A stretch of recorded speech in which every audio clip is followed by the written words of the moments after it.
Hey YouTube, welcome back. It's Jason Oldman Seth Segaman, and we are once again talking about the last week's gaming news. So without further ado, let's go ahead and jump into it. Our first topic of conversation this week is going to be games and media. And when I say games and media, I'm talking about TV shows and movies. With the recent release of the Mario movie, the Dungeons & Dragons movie, obviously games are becoming a thing that more and more people are trying to adapt into successful film or TV shows.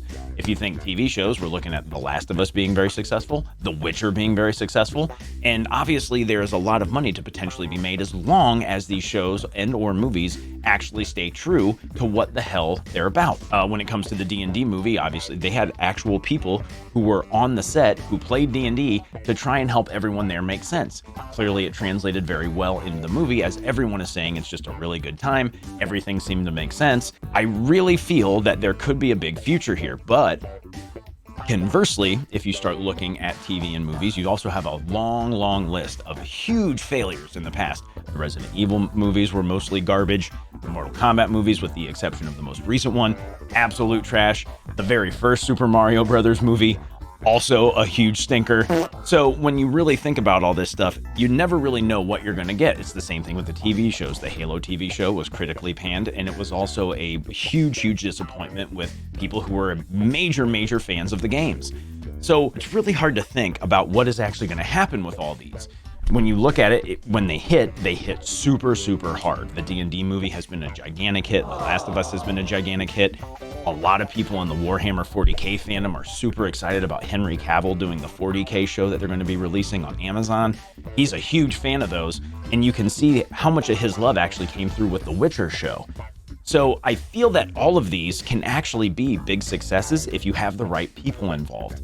You have to have folks who are actually somewhat intimately connected to the source material or wherever they're drawing their inspiration from to actually keep it true for not only the fans, but to also make it make sense almost when it comes from the show. Obviously, who knows what's going to happen with The Witcher from here on out. Henry Cavill is going to be involved in season 3.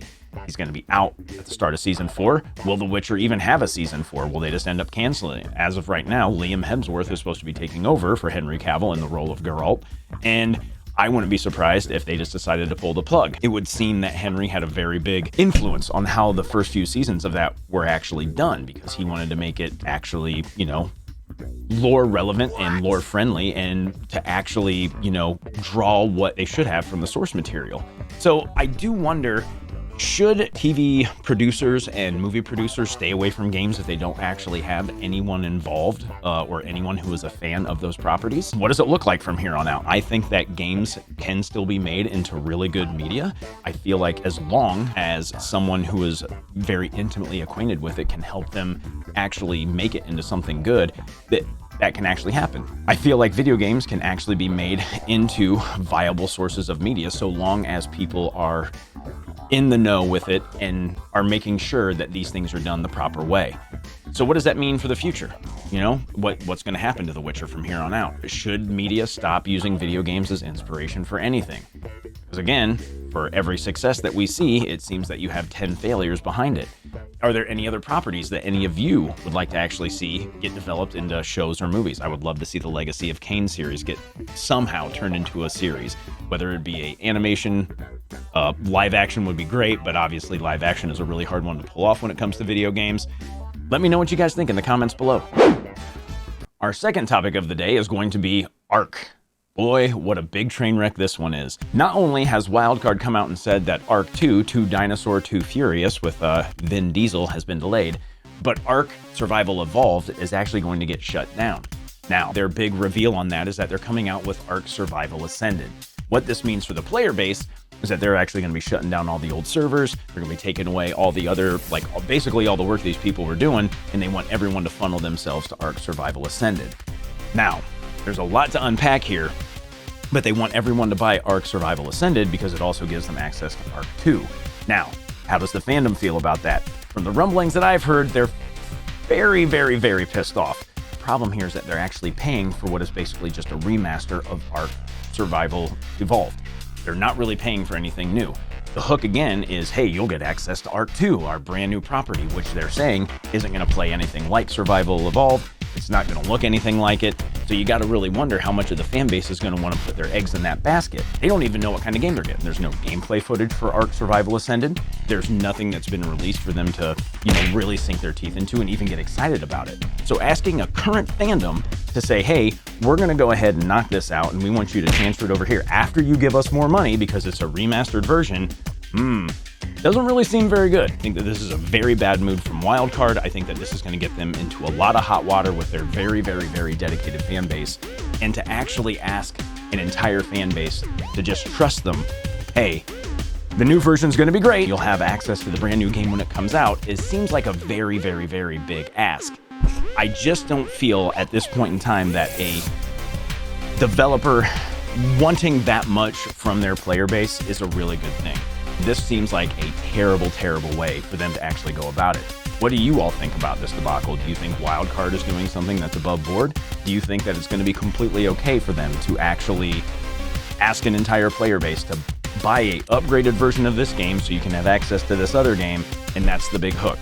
It seems really fishy to me. I think it's a real bullshit move, and I'm really curious to see how this one pans out. So our third topic of the day is going to be GTA 6. Grand Theft Auto 6 is scheduled for release in 2024. We all know how Rockstar operates. This probably means that it's going to come out in 2025. The big news attached to GTA 6, though, is it is going to be current-gen consoles only. They will not be doing any kind of backwards compatibility for Xbox One or PS4. Now, what does that mean for the player base? That is a really good question. I'm over here wondering exactly how it's going to pan out for them as well, considering that the massive success for the other GTAs always came from its ability to be played on almost any system at that given point in time. Expecting everyone to have a PS5 or an Xbox One X, or whatever the hell it's called these days, I don't know. I never keep up with consoles. I feel like it's a very big ask.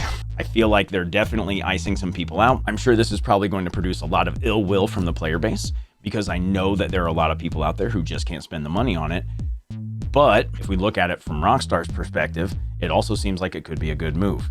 All we have to do is go back now a couple years and look at Cyberpunk.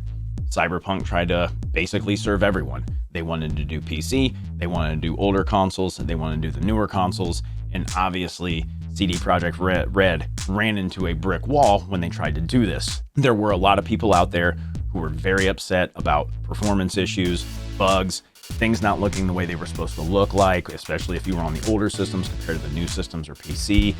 It seems like this could be actually, as time moves forward, a very good move from Rockstar, because then they're going to avoid all this negative press. Even if they are icing people out, at least they know their game is going to get received in the most positive way possible. I feel like this may actually be a big deal as well, because if people who are being left out in the cold know that the game is performing that well, it looks really good, it's a very fun time, it may actually force those people's hands into buying the newer consoles.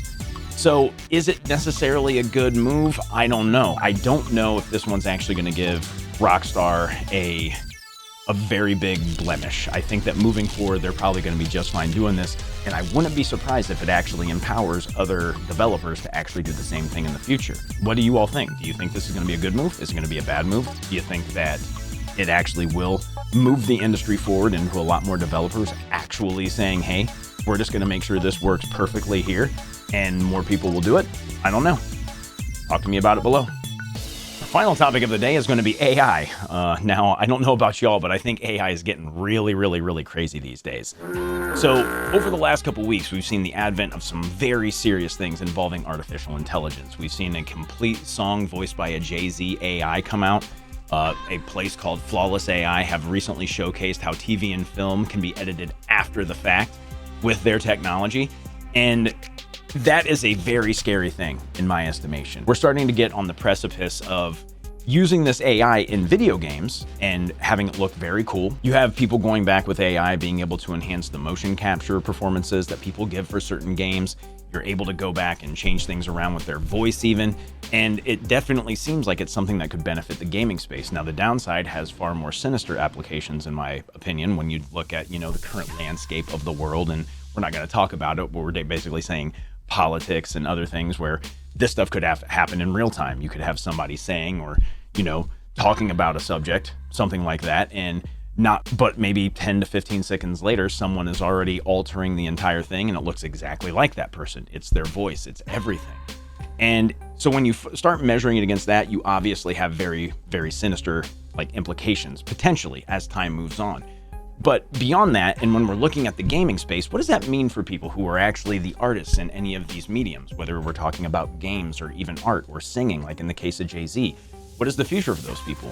What if people just start writing things for AI where they're like, hey, sing this, and I want it in this person's voice, and I want it to this beat, and they can just pass it off as someone like Jay-Z? Or what if somebody takes similar art forms and just starts having AI generate it? We've seen that actually happen already across the internet over the last couple years.